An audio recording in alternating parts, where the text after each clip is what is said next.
Imagine the Olympic athlete. They are at the pinnacle of their domain, their sport, alongside a select group of individuals who are the best of the best in the world.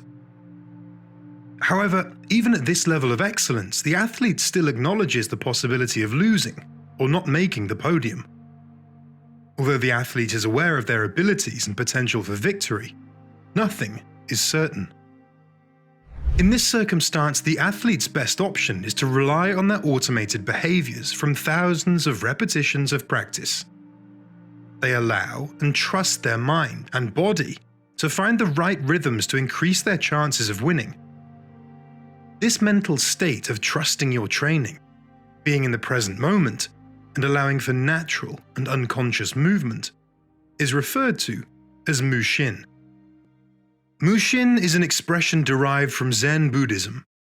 The word contains the character for negation, not or without, along with the character for heart-mind.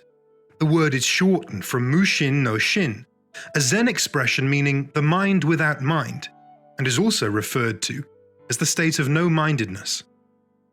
At its core, Mushin is about being fully present in the moment, free from distractions and preconceptions. By emptying the mind of wandering thoughts, one can achieve a state of flow, where actions become effortless and intuitive. This state of mind allows for faster and more effective decision-making, especially in high-pressure situations where reaction time is critical. It is translated by Zen master D.T. Suzuki as being free from mind attachment. The practice of Mushin is deeply ingrained in Japanese culture, and it can be found in many aspects of daily life. One example of Mushin in practice can be found in the martial art of Aikido.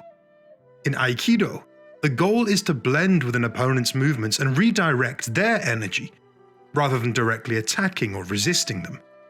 To do this effectively, practitioners must be able to move quickly and intuitively without conscious thought. In order to achieve this state of mind, Aikido practitioners often practice a form of meditation called Zazen, which involves sitting in silence and focusing on the breath. This practice helps to clear the mind of distractions and preconceptions, allowing for a more intuitive and spontaneous response to an opponent's movements.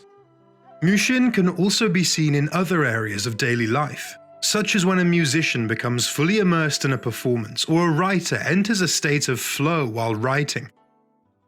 In these moments, the individual is able to let go of distractions, allowing for a more intuitive and creative response to the task at hand.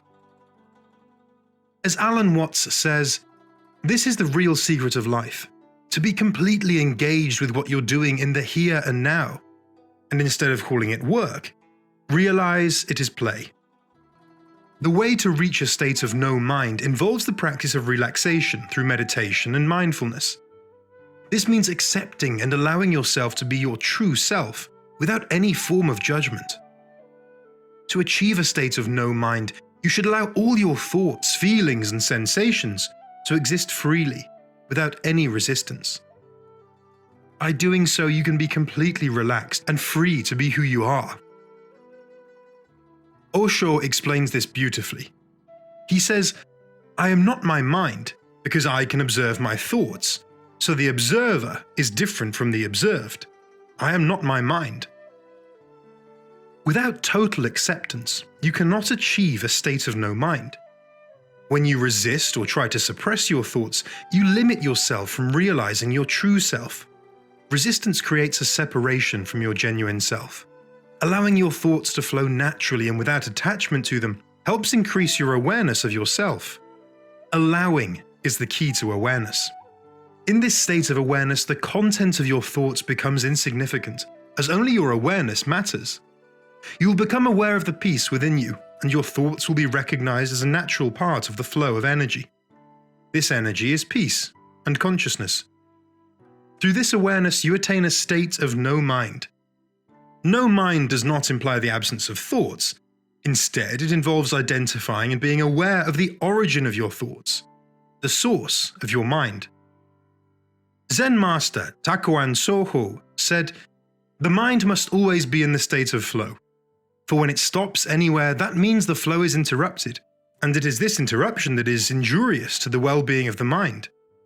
In the case of the swordsman, it could mean death. When the swordsman faces an opponent, he is not to think of himself, his opponent, or of his enemy's sword movements.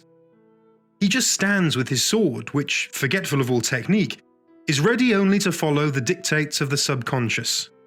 The swordsman deletes his rational mind from the situation as the wielder of the sword.